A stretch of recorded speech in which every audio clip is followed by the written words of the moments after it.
En el año 410 después de Cristo, algo ocurrió que los romanos creyeron imposible.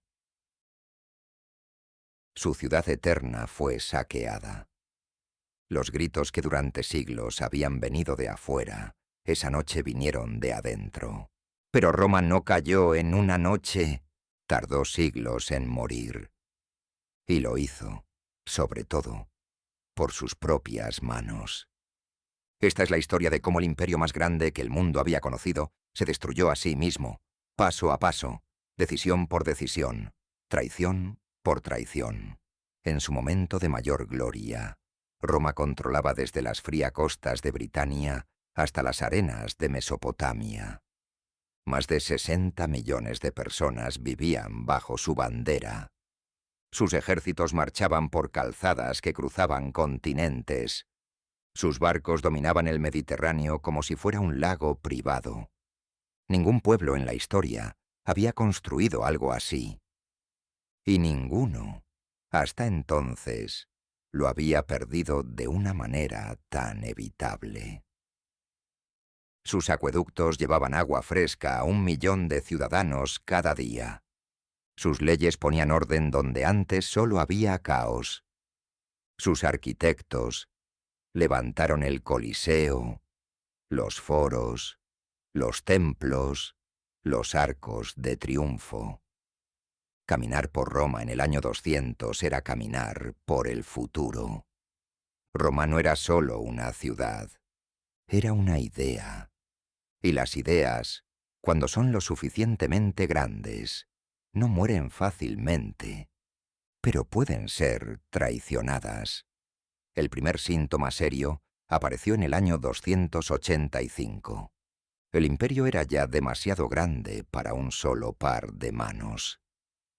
El emperador Diocleciano lo vio con claridad y tomó una decisión que en ese momento pareció brillante.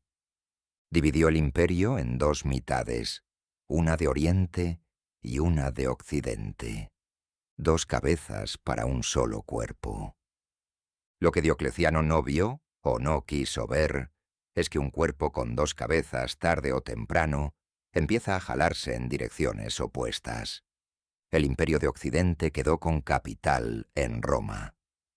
El de Oriente con capital en Constantinopla, la ciudad que el emperador Constantino construyó sobre el Bósforo como si quisiera demostrar que Roma podía copiarse a sí misma. En el papel, los 2 imperios eran hermanos. En la práctica, eran extraños que compartían un apellido pero ya no una mesa. Cuando uno necesitaba ayuda, el otro calculaba cuánto le costaría darla. Esa frialdad entre hermanos sería, décadas más tarde, una de las razones por las que Occidente caería solo. Mientras Roma se dividía hacia adentro, afuera crecía una presión que no daba descanso. En las fronteras del imperio, decenas de pueblos golpeaban sin parar el escudo de Roma. Los godos desde el norte, los persas desde el este, los francos, los alamanes, los burgundios, los sajones. Cada año, cada estación, cada década, la presión aumentaba. Los soldados romanos en las fronteras eran cada vez menos romanos y cada vez más bárbaros contratados para defender una tierra que no sentían suya. Pero de todos los pueblos que amenazaban las fronteras, ninguno cambió la historia tan brutalmente como los hunos. Venían de las estepas de Asia Central. Montaban a caballo desde que aprendían a caminar. Lanzaban flechas a plena carrera con una precisión que dejaba paralizados a sus enemigos. Y avanzaban con una velocidad que el mundo antiguo nunca había visto.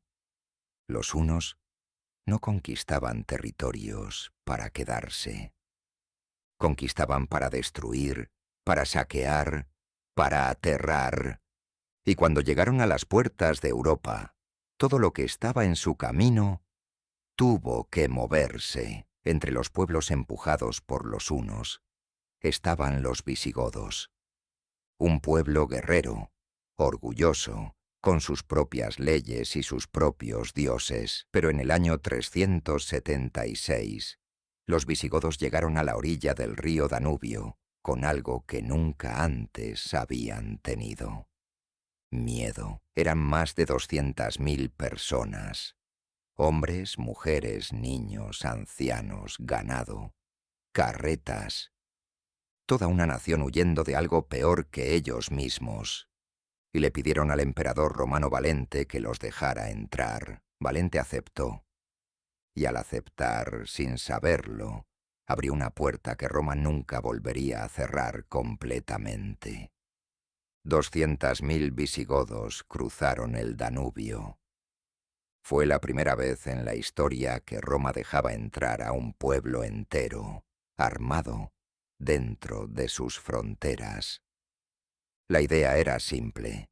Los visigodos serían soldados, defenderían las fronteras y, a cambio, recibirían tierras y protección. Era un trato razonable. Sobre el papel, pero lo que ocurrió después no estaba en ningún papel. Los funcionarios romanos, encargados de recibir a los visigodos, los trataron como si fueran esclavos, no aliados. Les robaron la comida. Los obligaron a vender a sus hijos para no morir de hambre. Los empujaron a tierras áridas donde no podían cultivar nada.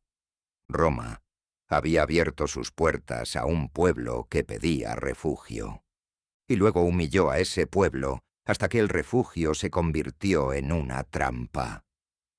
Las semillas del odio que se plantaron en esos campos áridos tardarían solo 2 años en florecer. En el año 378, los visigodos se rebelaron. Ya no eran refugiados desesperados. Eran un ejército furioso con una deuda que cobrar. En la batalla de Adrianópolis, en lo que hoy es Turquía, destruyeron 2/3 del ejército romano de Oriente. El propio emperador Valente murió en el campo de batalla. Nunca encontraron su cuerpo. Fue la primera gran señal de que las legiones romanas ya no eran invencibles. Y el mundo entero lo notó. El nuevo emperador, Teodosio, entendió algo que Valente no había querido ver, que los visigodos no podían ser aplastados. Así que negoció. Los integró al ejército romano.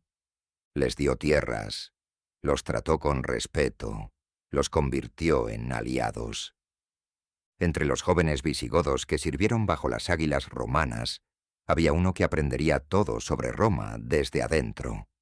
Su nombre era Alarico, y lo que aprendió, décadas después, lo usaría en contra de la misma ciudad que le enseñó a ser soldado. Teodosio fue el último emperador que gobernó un imperio romano verdaderamente unificado. Cuando murió en el año 395, cometió el error que sellaría el destino de Occidente.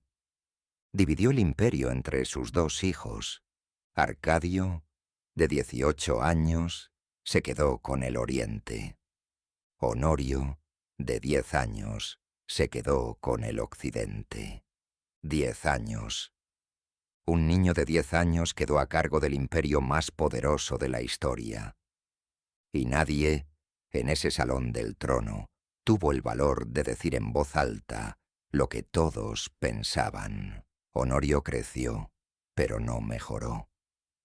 De adulto pasaba sus días en el palacio de Rávena, lejos de Roma, lejos de las fronteras, lejos de todo lo que exigía decisiones. Se dice que su pasión eran las gallinas. Las criaba, las nombraba, las cuidaba con una atención que nunca le dedicó a su imperio. Cuando le llegó la noticia de que Roma había sido saqueada, la historia cuenta que Honorio preguntó asustado si le habían hecho algo a su gallina favorita, que también se llamaba Roma. Y que cuando le explicaron que era la ciudad, no el ave, soltó un suspiro de alivio. Puede ser una leyenda, pero dice todo sobre el hombre que gobernaba Occidente. Por suerte para Roma, durante una década existió un hombre que compensó la mediocridad de Honorio con su propio genio. Se llamaba Estilicón. Era hijo de un oficial vándalo y una romana, ni completamente romano ni completamente bárbaro. Un hombre de dos mundos que entendía mejor que nadie cómo funcionaba cada uno. Estilicón fue el general más brillante de su época. Reorganizó ejércitos, ganó batallas imposibles, mantuvo a raya a los enemigos de Roma durante años, con recursos cada vez más escasos. Era, en todos los sentidos que importaban, el verdadero poder detrás del imperio de Occidente. Mientras tanto, Alarico crecía. Ya no era el joven soldado que había servido bajo las águilas romanas. Era el rey de los visigodos y tenía una cuenta pendiente con Roma. No quería destruirla. Eso es lo importante entender. Alarico admiraba a Roma. Quería tierras dentro del imperio. Quería un cargo oficial. Quería ser reconocido como parte del mundo romano. Pero Roma seguía mirándolo como a un bárbaro útil, no como a un igual. Y en el año 401, Alarico decidió que si Roma no le daría lo que pedía con palabras, iría a buscarlo con espadas. Invadió Italia. Estilicón lo detuvo 2 veces. En Pollentia y en Verona, el general mestizo derrotó al rey visigodo y lo forzó a retroceder. Pero cometió un error que sus enemigos en Roma no le perdonarían. No lo destruyó. Dejó a Alarico con vida, con su ejército intacto, con la posibilidad de volver. En el Senado romano, los enemigos de Estilicón aprovecharon la oportunidad. ¿Por qué había dejado vivir a un bárbaro? ¿No sería porque él mismo era medio bárbaro? ¿No tendría sus propios planes? Las preguntas se convirtieron en susurros, y los susurros encontraron oídos dispuestos a escuchar. El Senado romano llevaba años desconfiando de Estilicón. No importaba cuántas batallas ganara, no importaba cuántas veces salvara a Roma de la destrucción. Para muchos senadores, Estilicón seguía siendo un medio bárbaro que nunca merecería la confianza total de Roma.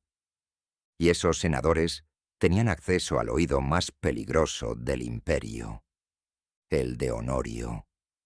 Le susurraron durante meses, le insinuaron, le fabricaron pruebas, le alimentaron los miedos. Hasta que el emperador más mediocre de la historia tomó la decisión más costosa de su reinado. En el año 408, Honorio ordenó la ejecución de Estilicón.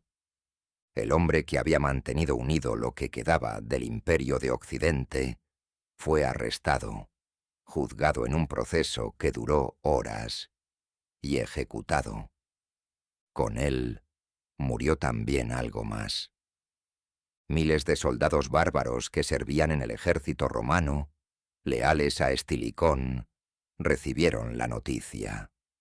Y tomaron una decisión que ningún romano supo ver venir. Esos soldados abandonaron el ejército romano y se fueron con Alarico. De golpe, el ejército que debía defender a Roma se convirtió en parte del ejército que amenazaba con destruirla. Roma había matado a su propio escudo, con sus propias manos, por sus propias inseguridades y sus propias traiciones internas. Alarico supo que su momento había llegado. Y por primera vez en muchos años, sonrió. Alarico marchó sobre Roma en el año 408, con el mayor ejército que había reunido en su vida. Pero no atacó de inmediato. Era demasiado inteligente para desperdiciar hombres contra las murallas. En cambio, rodeó la ciudad. Cortó las rutas de suministro. Bloqueó el Tíber para impedir la llegada de alimentos. Y esperó.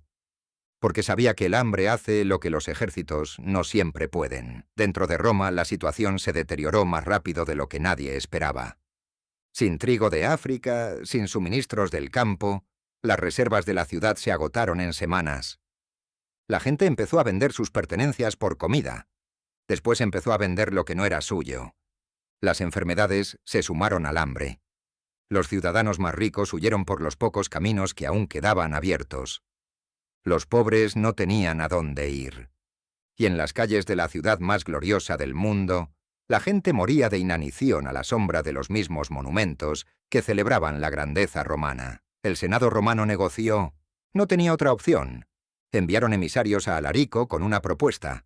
Le ofrecieron oro, le ofrecieron plata, le ofrecieron seda, especias, lo que pidiera. Alarico escuchó en silencio, y luego preguntó cuánto estaban dispuestos a pagar. Cuando los emisarios mencionaron una cifra, Alarico simplemente respondió: «Entonces denme todo».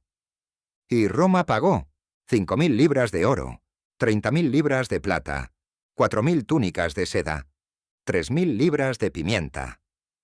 Alarico tomó el rescate y se retiró. Pero el problema no había desaparecido. Solo había cambiado de forma. Alarico sabía que el dinero se acabaría. Lo que necesitaba era algo permanente. Tierras en los Balcanes donde su pueblo pudiera establecerse.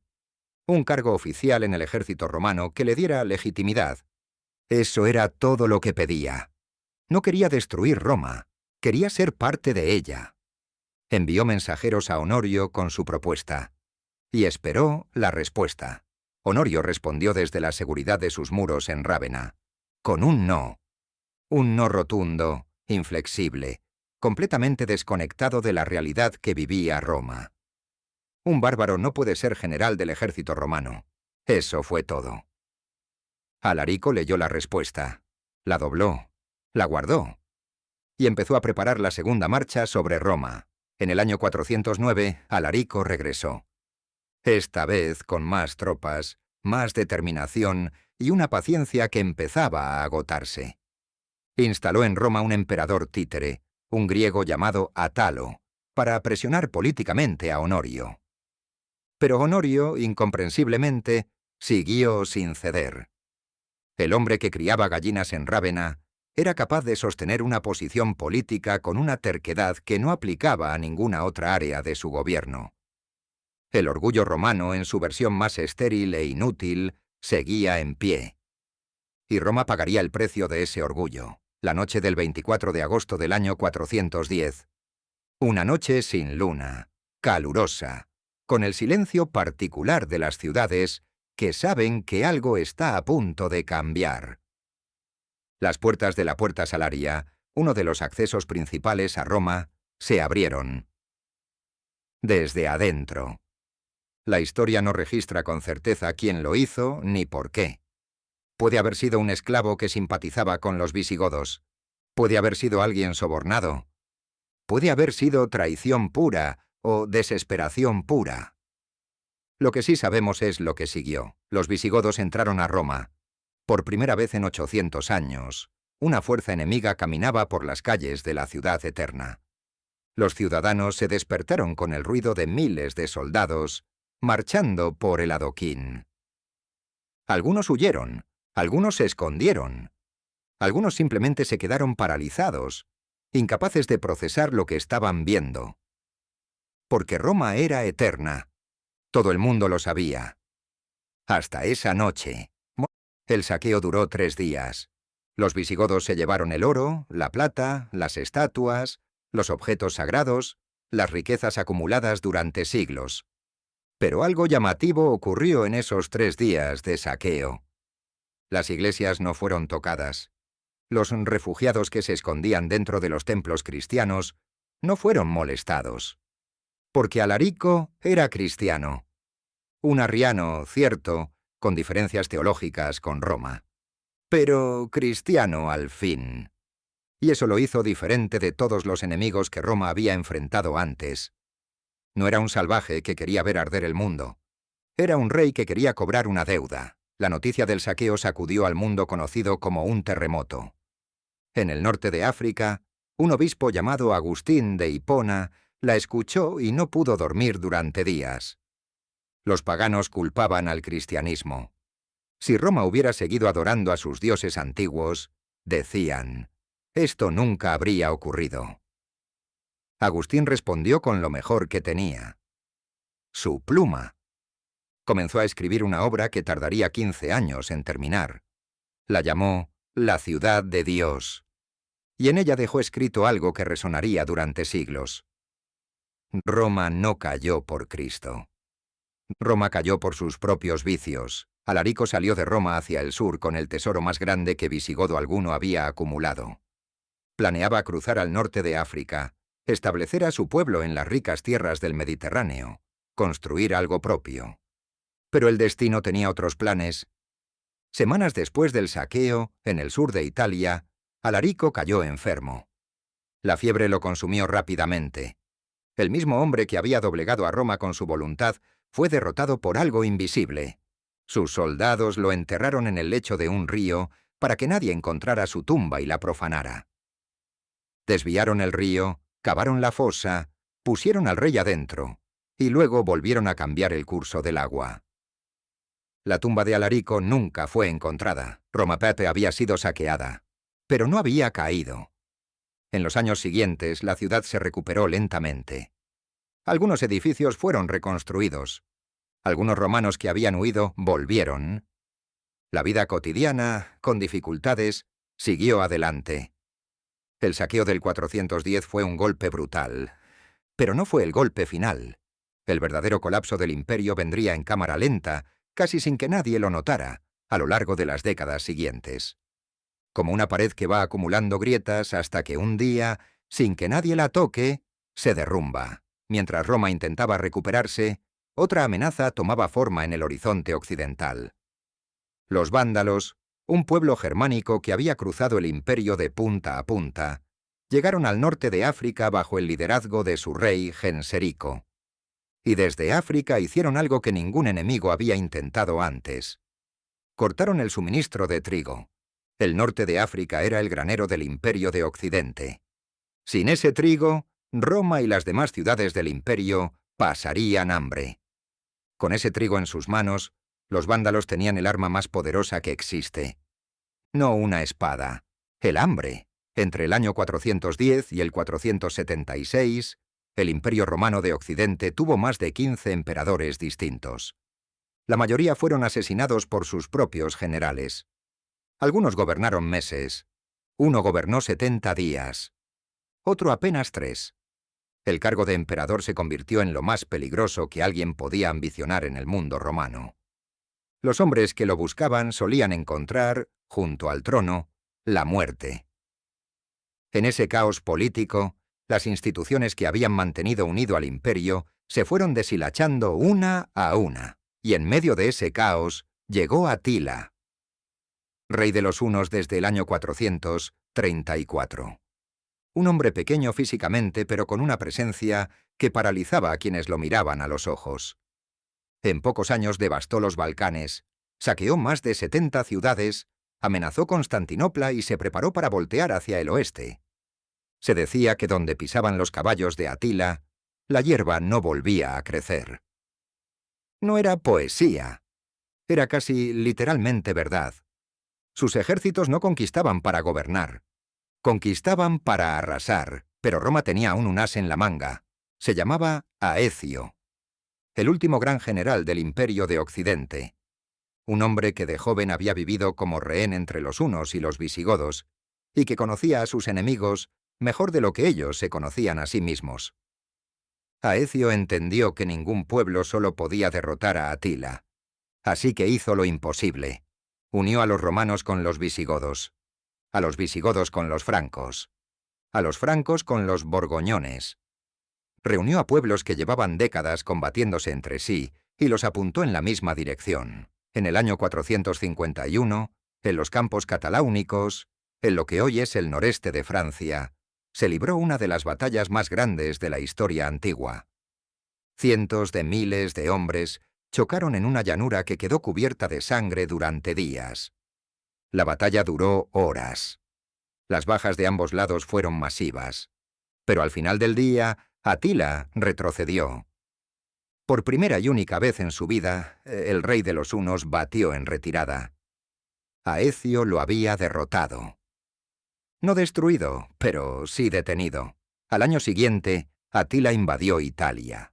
Saqueó ciudades del norte, avanzó hacia el sur y llegó, amenazante, a las puertas de Roma. En ese momento ocurrió algo que la historia todavía no termina de explicar. El Papa León. Primero salió a encontrarse con Atila. Solo. Sin ejércitos, sin escolta, sin más protección que su fe y sus palabras. Los dos hombres hablaron en privado. Nadie sabe exactamente qué se dijeron. Lo único que sabemos es lo que ocurrió después. Atila dio media vuelta. Se retiró de Italia sin atacar Roma, y murió al año siguiente, según se dice, en su noche de bodas. Con Atila muerto y los hunos disueltos como fuerza organizada, el mayor peligro externo del imperio había desaparecido. Roma podría haberse recuperado. Tenía a Aecio. Tenían a un general capaz de reorganizar lo que quedaba. Pero Roma volvió a hacer lo que mejor sabía hacer en sus peores momentos: destruirse a sí misma.